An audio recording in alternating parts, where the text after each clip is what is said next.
23 பார சீல் வச்சதுக்காக ஒரு டிஎஸ்பி இருந்து ஜீப் இன்னைக்கு பிடிங்கிருக்காங்க.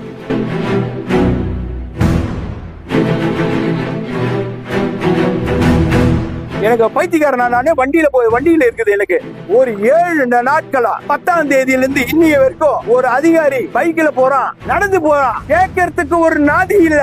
மாயவரத்துல மயிலாடுதுறையில 23 பார சீல் வச்சதுக்காக ஒரு டிஎஸ்பி இருந்து ஜீப் இன்னைக்கு பிடிங்கிருக்காங்க. திராவிட முன்னேற்ற கழக அரசை நாங்கள் வன்மையாக கண்டிக்கிறோம்.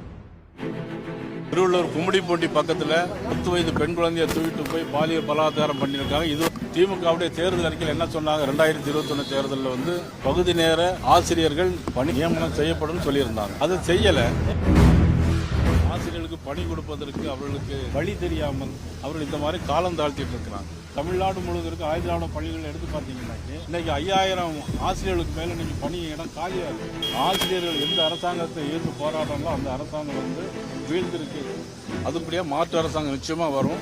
வந்த பிறகு நிச்சயமாக இதுக்கெல்லாம் முடியுது. அவங்க என்ன இல்லீகல் ட்ரக்ஸ் எல்லா இடத்துலையும் நடைபெறுது தமிழ்நாட்டில். ஆனா பகுதி நேர ஆசிரியர்கள் இன்னைக்கு அரெஸ்ட் பண்ணி உரிமைக்காக போராடுகள் இன்னைக்கு அரெஸ்ட் பண்ணியிருக்கிறாங்க.